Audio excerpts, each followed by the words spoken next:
Olá, seja bem-vindo. Nós estamos dando início a mais um encontro, a mais uma aula aqui no Finanças Junto às Águas. Eu tô com essa blusa porque quem vai colher recebe um fôlego novo de vida, uma vida nova para você a partir de agora.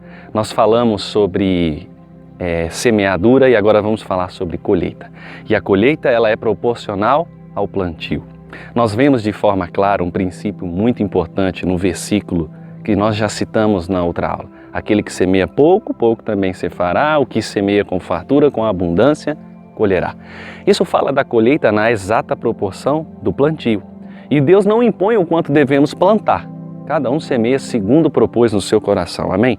A decisão é nossa. Usamos da nossa vontade e poder de escolha para determinarmos o quanto nós iremos semear.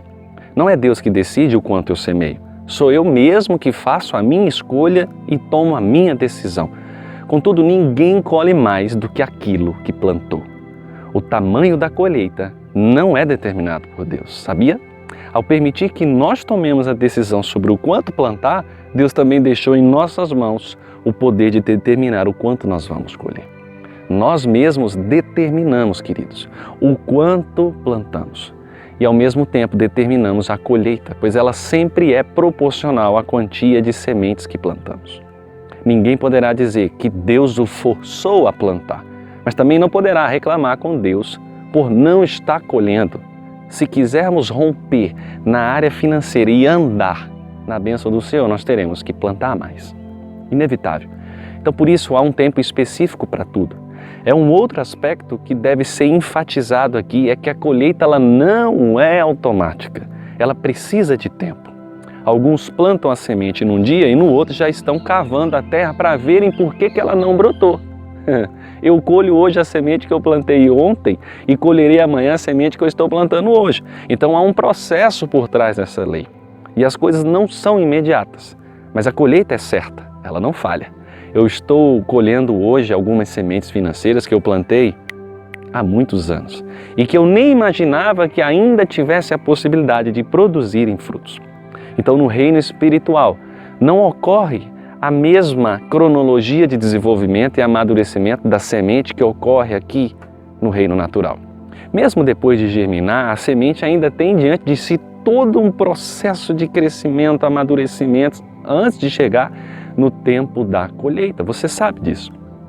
E Jesus apresentou este processo na seguinte ordem: primeiro a erva, depois a espiga e por último o grão cheio na espiga. E quando o fruto já está maduro, logo se lhe mete a foice, porque é chegada o quê? A ceifa.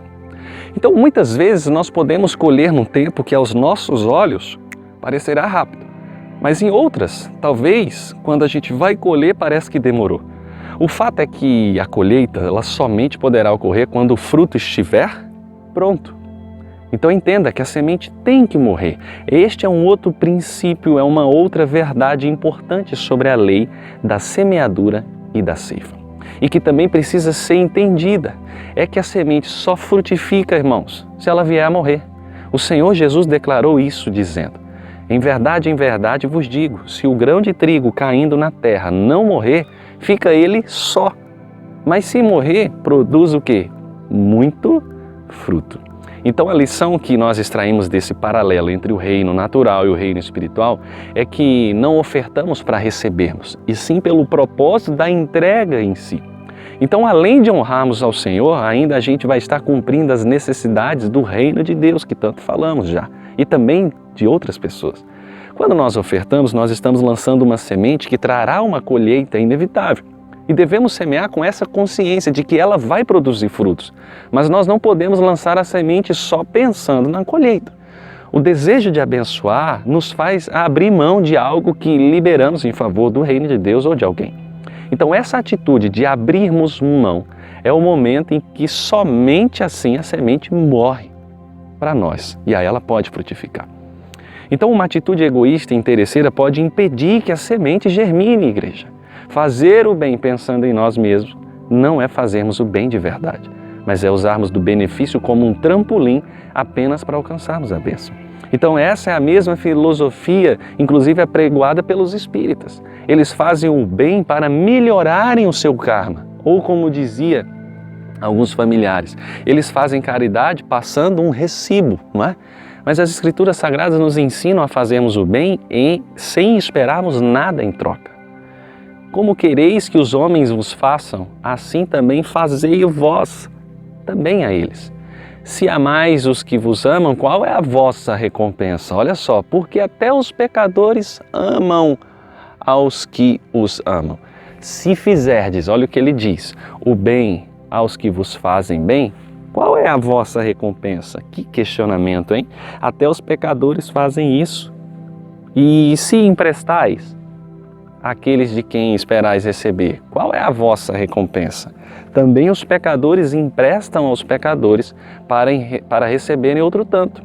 Amai, porém, os vossos inimigos, fazei o bem e emprestai, sem esperar nenhuma paga. Será grande o vosso galardão e sereis filhos do Altíssimo, pois Ele é benigno até para os ingratos e maus. Uau! É logo depois dessa afirmação aqui que nós lemos, que nós devemos fazer o bem sem esperar nenhum pagamento ou retribuição, que Jesus diz que se dermos, receberemos de volta. Veja, deem e lhe serás dado uma boa medida, calcada, sacudida e transbordante será dada a vocês, pois a medida que usarem também será usada para medir vocês. Ou seja, nós não podemos negar o ensino bíblico e as promessas divinas de que todo aquele que dá, recebe de volta, amém? Mas também nós não podemos dar somente com a intenção de recebermos, pois aí estaríamos anulando a lei da colheita, pois a semente plantada, nesse caso, não morre e ela não germina. É uma semente desperdiçada. Então tudo que não é movido por fé, por amor, em essência, irmãos, é pecado. Não é errado pregarmos e dizermos ao povo que quando dão a Deus eles recebem de volta. Não é errado, porque isso é verdade. Mas nós precisamos motivá-los a dar por amor e honra ao Senhor, bem como por misericórdia e compaixão pelos seus irmãos. Então, se as nossas ofertas elas não expressarem honra, não conseguir expressar honra, o Senhor também não nos honrará. Ao ofertarmos por amor e não por interesse, nós permitimos que a semente morra para a gente. É aí que o processo de germinação ocorre e faz com que a colheita venha a seu tempo. A oferta de Ananias e Safira, ela não foi considerada uma semeadura que trouxe boa colheita. Nem tampouco a oferta de Caim lá no início da história da humanidade, porque ofertar com a motivação errada rouba de nós os benefícios prometidos por Deus. Isso é muito sério. A palavra de Deus diz que aquele que Ele ama, o Senhor ama aquele que dá com alegria, ao que se compraz no ato de dar. Por isso eu quero motivar você a ter perseverança, porque a semeadura ela deve ser uma prática regular e uma expressão de perseverança. A Bíblia nunca nos aconselha a lançarmos uma só semente.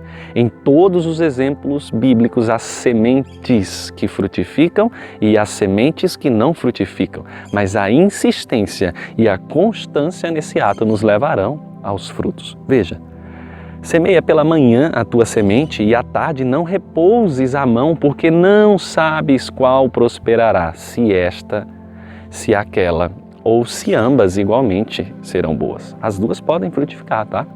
Então nós já abordamos o princípio de que a semente tem que morrer para nós no momento da semeadura. E essa atitude de não podermos contar com todas as sementes lançadas retrata uma parte do ensino. Por outro lado, não podemos perder de vista que Deus quer nos manter cientes de que a colheita virá. Ele alimenta em nós uma expectativa genérica de que em algum momento, algumas dessas sementes produzirão seu fruto. E glória a Deus por isso. Nós precisamos desse equilíbrio de termos, por um lado, a consciência de que há bênçãos prometidas para quem aciona esse princípio e, por outro, de mantermos a consciência de darmos com o espírito e a motivação corretos. Muitos perdem a sua colheita financeira, escute bem, por falta de perseverar.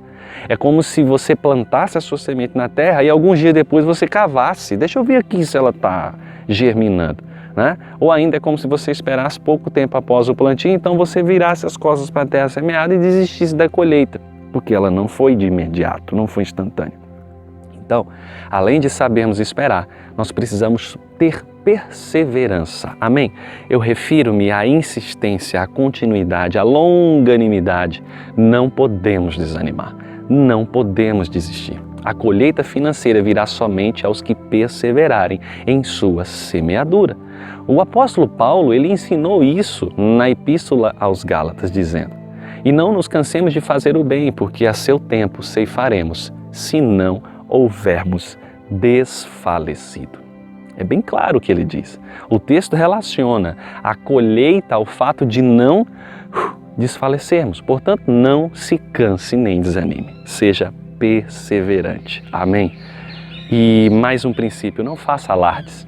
Um outro impedimento à bênção da colheita é a falta de ética na questão da discrição ao ajudarmos os outros. Se fizermos alardes com relação ao que foi feito por nós, nós perdemos a bênção de Deus para as nossas vidas. E Jesus abordou isso no Sermão da Montanha. Guardai-vos de exercer a vossa justiça diante dos homens, com o fim de serdes vistos por eles. De outra sorte, não tereis galardão junto de vosso Pai Celeste. Quando, pois, deres esmola, não toques trombeta diante de ti, como fazem quem? Os hipócritas nas sinagogas e nas ruas, para serem glorificados pelos homens. Em verdade vos digo que eles já receberam a recompensa. Tu, porém, ao dares a esmola, ignore a tua mão esquerda o que faz a tua mão direita, para que a tua esmola fique em secreto e teu Pai que vê em secreto te recompensará. Perceba como no caso de Paulo, ao falar aos filipenses sobre a oferta recebida, a pessoa que foi ajudada pode fazer alarde sobre a bênção recebida, mas aquele que ajuda não pode. Todas as nossas atitudes são vistas como sementes. Alguns, queridos, de forma errada, pensam que a semeadura seguida da colheita é um princípio que funciona só aqui na dimensão material e financeira.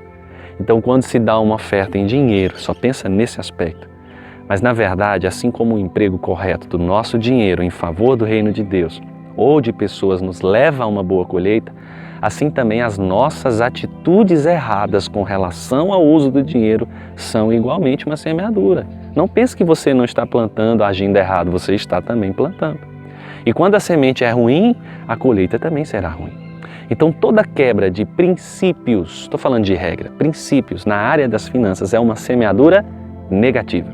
Retenção de dízimos, sonegação de impostos, roubo, desonestidade nos negócios, o alarde com relação às ofertas e outros.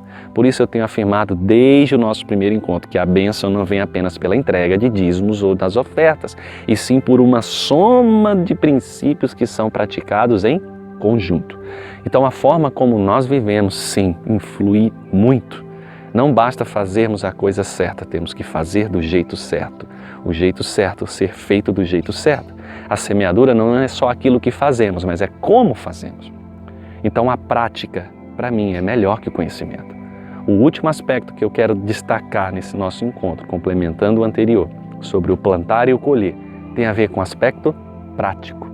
A importância de conhecermos de forma mais ampla a lei da semeadura e ceifa é porque esse entendimento certamente vai te estimular a praticar ele. O conhecimento não fará absolutamente nada além de conhecimento.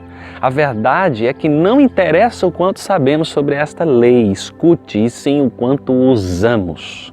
Por exemplo, não interessa quem planta uma semente, se é um engenheiro agrônomo que conhece tudo sobre germinação, ou se é alguém completamente ignorante acerca do plantio. A semente brotará pelo ato do plantio e não pela dimensão do conhecimento de quem a plantou. Lembra? Eita, minha avó tem boa mão para plantar e não estudou.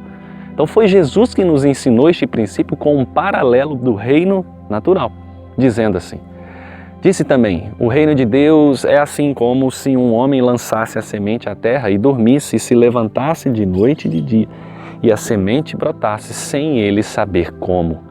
A terra por si mesma produz fruto, primeiro a erva, depois a espiga e por último o grão cheio na espiga.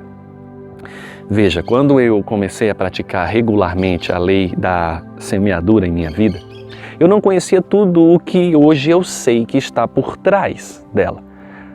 Mas mesmo assim eu passei a desfrutar da colheita, porque o que vale não é o que você conhece sobre a lei da semeadura e da colheita, semeadura e ceifa, e sim o quanto você pratica.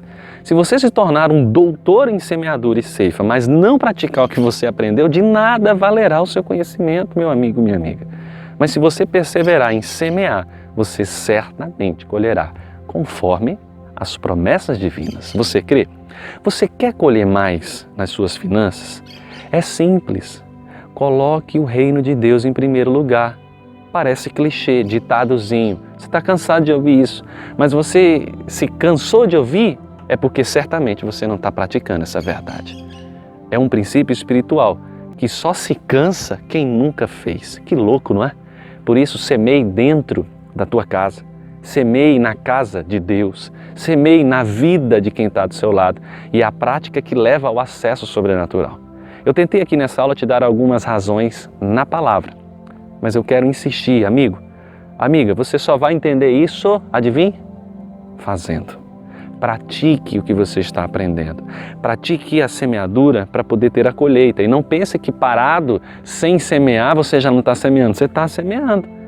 A colheita vai ser ruim, porque as sementes têm sido ruins. Ok? Deus te abençoe. Continue praticando. A Bíblia e a palavra são verdades que devem ser praticadas. Em nome de Jesus, Deus te abençoe. Um beijo no seu coração e nós estamos juntos no nosso próximo encontro. Tchau, tchau.